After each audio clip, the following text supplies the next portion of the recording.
बिस्मिल्लाहिर्रहमानिर्रहीम। अस्सलाम वालेकुम नाजरीन, आप देख रहे हैं इनफॉक्स टीवी और मैं हूं आपके होस्ट ज़ैनब रॉय। नाजरीन, आज के इस वीडियो में हम आपको आसान और सादा अल्फाज में समझाएंगे कि कैसे दज्जाल और दज्जाली कुव्वतें मौसम, तूफान और पानी को कंट्रोल करती हैं और कैसे इस टेक्नोलॉजी को आजमाया भी जा चुका है। नाजरीन, हार्प टेक्नोलॉजी पर वैसे तो उर्दू और हिंदी में बहुत सी वीडियोस बन चुकी हैं, लेकिन ये वीडियो हार्प टेक्नोलॉजी किस तरह काम करती है इस मैकेनिज्म को समझाने में नाकाम रही हैं। नाजरीन, हार्प एक डेंजरस जियोफिजिकल वेपन है। इस शैतानी टेक्नोलॉजी को अब दज्जाली तंजीमों ने फुली ऑपरेशनल कर लिया है। इस खुफिया हथियार का एक और नाम भी है जो टेक्टोनिक वेपन के नाम से मशहूर है। हार्प से मुराद है high frequency active auroral research program. नाजरीन, ऑरोरल से मुराद कुतुब शुमाली पर अजीब सब्ज रंग की लहरें हैं। ये सब्ज रंग की लहरें फिजा में मौजूद मैग्नेटोस्फेयर में तब्दीली से पैदा होती हैं। अगर हमें हार्प टेक्नोलॉजी कैसे काम करती है इसको समझना है तो सबसे पहले हमें आसमान में मौजूद 7 लेयर्स का जानना जरूरी है, जिसका जिक्र कुरान पाक में भी मौजूद है। कुरान की वर्स 12 और चैप्टर 41 में वाज़ेह तौर पर 7 आसमानों का जिक्र मौजूद है। आसमान में मौजूद 7 लेयर्स में से एक लेयर का नाम आयोनोस्फेयर है। हार्प या टेक्टोनिक हथियार आयोनोस्फेयर में तब्दीली पैदा करके मुख्तलिफ किस्म की तबाही करता है। जब हाई रेडिएशन बीम यानी शदीद रेडियो वेव्स को बड़े बड़े एंटीनास की मदद से, जैसे कि डिश एंटीनास होते हैं, इन एंटीनास की मदद से आयोनोस्फेयर में मुसलसल हिट किया जाता है, तो आयोनोस्फेयर में चूंकि मस्बत और मनफी चार्जेस मौजूद होते हैं तो इसमें एक गैर मामूली तब्दीली आती है। और जब ये शदीद रेडियो लहरें किसी भी मुल्क की फिजा के ऊपर मौजूद आयोनोस्फेयर पर मुसलसल फेंकी जाती है तो आयोनोस्फेयर का वो हिस्सा सुपर वार्म अप यानी शदीद गर्म हो जाता है, जिससे फिजा में तब्दीली आती है और जिससे तूफान और मसनूई बारिशों वगैरह को लाया जा सकता है। नाजरीन, आयोनोस्फेयर की एक खास बात यह भी है कि ये रेडियो वेव्स को शीशे की तरह जमीन पर वापस रिफ्लेक्ट भी करती है, जैसे मोबाइल और रेडियो वेव्स फिजा से एंटीना और फिर मोबाइल वगैरह तक पहुंचती हैं।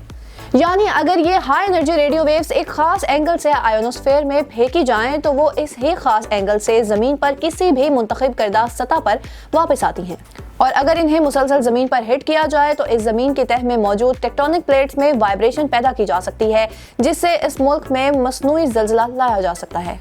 नाज़रीन, कहा जाता है कि दज्जाली कुव्वतों ने हाल ही में इस टेक्नोलॉजी का इस्तेमाल जापान में जो सुनामी आया था वहां किया है, जिसका ये सबूत भी दिया जाता है कि सुनामी आने से 3 दिन पहले ही जापान में इस मकाम से मसनूई समुद्री ज़लज़ला पैदा किया गया था। नाज़रीन, इस मकाम के ऊपर आसमान का हिस्सा वाज़ेह और गैर मामूली तौर पर सुर्ख हो गया था और फिर अचानक मकसद पूरा होने के बाद ये सुर्खी खत्म हो गई। जापान के साथ ऐसा करने की एक वजह ये भी बताई जाती है कि जापान और अमेरिका का बैंकिंग सिस्टम पर बहुत बड़ा इख्तलाफ था और जापान के ना मानने की वजह से अमेरिका और दज्जाली कुव्वतों को बहुत बड़े नुकसान का खतरा था।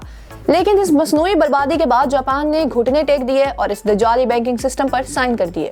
नाजरीन, हार्प टेक्नोलॉजी पर अमेरिका 1933 से रिसर्च कर रहा था और बताया ये जाता था कि इस रिसर्च का मकसद मौसम में होने वाली तब्दीली को नोट करना था।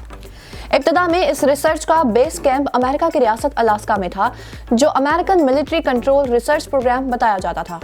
नाजरीन, इंटरनेशनल रिलेशन और डिफेंस रिलेशन कमेटी ने माजी में जब इस रिसर्च पर रिपोर्ट जारी की तो दुनिया में तहलका मच गया और रशिया की तनकीद की वजह से अमेरिका और दज्जाली कुव्वतों ने बज़ाहिर दुनिया को दिखाने के लिए इस रिसर्च प्रोग्राम को बंद कर दिया और यूएनओ ने भी इस रिसर्च प्रोग्राम को गैर कानूनी करार दे दिया।